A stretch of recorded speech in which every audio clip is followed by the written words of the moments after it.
बिस्मिल्लाहिर्रहमानिर्रहीम। अस्सलाम वालेकुम। मैं हूं आपका दोस्त, आपका भाई Adnan Wali. Welcome to family kitchen. तो भाई आज हम बनाने जा रहे हैं केपी की बड़ी मशहूर डिश, जो अक्सर अगर आपने पेशावर आए हो या केपी के किसी भी शहर आए हो और आपने कोई शादी अटेंड की हो तो आपको वलीमे में ये अक्सर ये डिश मिलेगी आपको, वाइट मीट के नाम से। ये पठानों में एक कबीला है मोमन, ये उन्होंने ये डिश मुतारिफ़ करवाई थी। बहुत मज़े की डिश है। नमकीन सा गोश्त होता है, ऑयली ऑयली सा। अमूमन वो लोग तो दुम्बे में बनाते हैं, लेकिन आज जिसको हम ट्राई करेंगे बीफ में, तो बहुत मज़े का बनता है। बहुत ही बनाना आसान है। तो आए देखिए वो कैसे बनाया जाता है, उसमें क्या क्या डाला जाता है। तो वाइट मीट बनाने के लिए हमें चाहिए गोश्त। इस साइज से बोटी मैंने बनाई हुई है। सब्ज़ मिर्चें जो लंबी लंबी आपने 2 हिस्सों में तकसीम कर देनी है।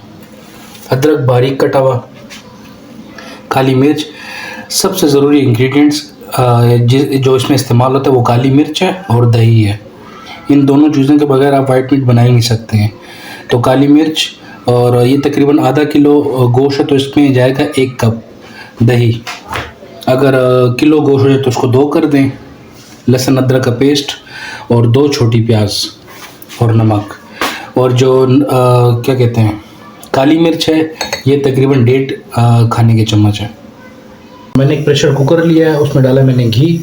वाइट मीट है तो ये घी में ज़्यादा अच्छी बनेगी। तो जैसे घी गर्म होता है, इसमें लहसुन अदरक का पेस्ट डालेंगे और साथ ही गोश्त डालेंगे।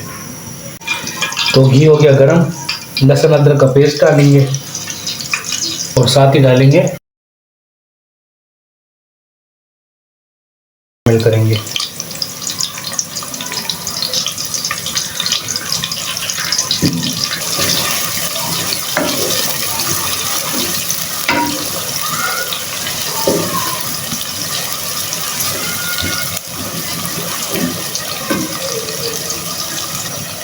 प्याज को अपने ना ब्राउन करना है ना सुनहरा करना है, बस थोड़ा सा उसको हल्का सा इसमें पकाना है। क्योंकि अगर आप ब्राउन कर देंगे प्याज को तो फिर वो गोश्त में ख़त्म होना बहुत मुश्किल है। अब डालेंगे गोश्त।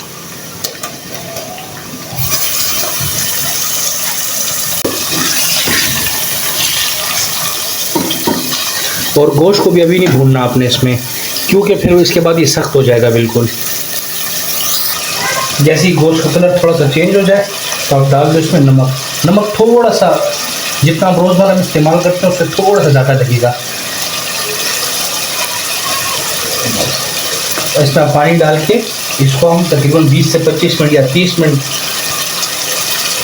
के लिए प्रेशर कुकर को कर देंगे बंद। और पानी आपने नॉर्मल डालना है, क्योंकि बाद में गोश्त की हद से ज़्यादा भुनाई करनी है। अगर आपने 20-25 मिनट में गोश्त पकाना है तो 20-25 मिनट फिर उसके बाद उसकी भुनाई करनी है। इसमें मेन चीज़ वाइट मीट में उसकी भुनाई है।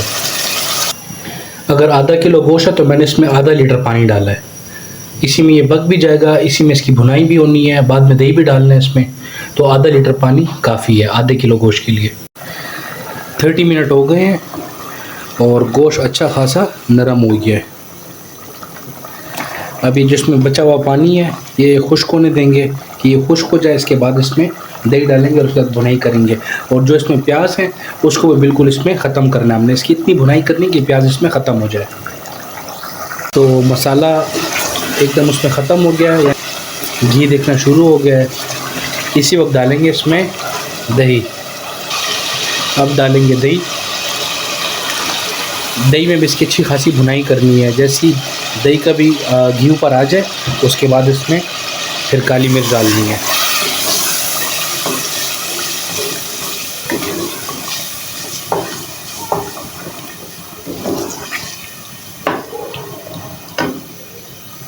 ऑयल ऊपर आना शुरू हो गया है। अब डालेंगे इसमें तकरीबन 1.5 चम्मच काली मिर्च।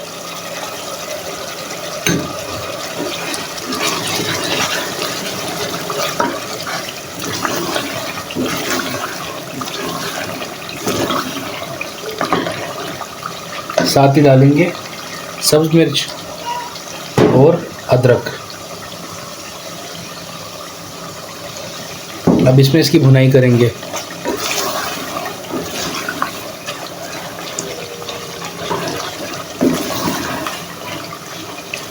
जो ज़बरदस्त खुशबू आ रही है ना अदरक के और सब्ज़ मिर्चों के साथ, तो मैं आपको नहीं बता सकता, बहुत ज़बरदस्त खुशबू आ रही है। इसमें ज़्यादा पानी आपने डालना नहीं है, सिर्फ थोड़ा सा पानी डालें क्योंकि इसमें पानी की ज़रूरत है ही नहीं। सारा का सारा घी ऊपर आ गया है। आपने गोश्त भी हमेशा ऐसा गोश्त लेना जिसके साथ थोड़ी बहुत चर्बी लगी हो, क्योंकि इसमें बहुत ज़रूरी है चर्बी। अगर आप दुम्बे के गोश्त में बनाएं तो फिर दुम्बे की चर्बी आप डालें, क्योंकि ये तो बनता ही दुम्बे के गोश्त में है। तो मज़ेदार सा वाइट मीट हो गया तैयार। अब इसको डिश आउट करते हैं। मज़ेदार सा वाइट मीट हो गया तैयार, बिल्कुल रेडी हो गया। ये जो आप ऑयल देख रहे हैं ये दही वाला ऑयल है। तो बहुत से लोग अभी कमेंट करेंगे इसमें तो बहुत ऑयली है, तो भाई ये डिश बनती इसी तरह है। अगर आप शादियों में भी खाएंगे तो आपको हद से ज़्यादा उसमें ऑयल दिखेगा। और डरने की बात इसलिए नहीं कि क्योंकि इसमें दही काफ़ी मिकदार में इस्तेमाल होता है तो वो भी पिघल के ऑयल बन जाता है। तो ये वाइट मीट है, अभी करेंगे इसको टेस्ट। करेंगे टेस्ट। बिस्मिल्लाहिर्रहमानिर्रहीम।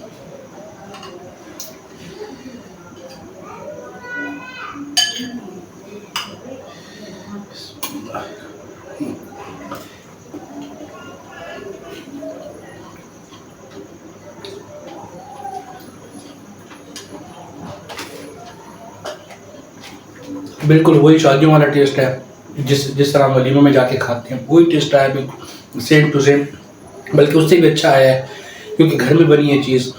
इसी तरह आप घर में ट्राई करें, इंशाल्लाह बहुत मज़ा आएगा आपको। वीडियो अच्छी लगी तो लाइक करें, सब्सक्राइब करें, फॉलो करें और बेल आइकन ज़रूर दबाएं ताकि आने वाली हर वीडियो आपको आसानी से मिल सके। वस्सलाम।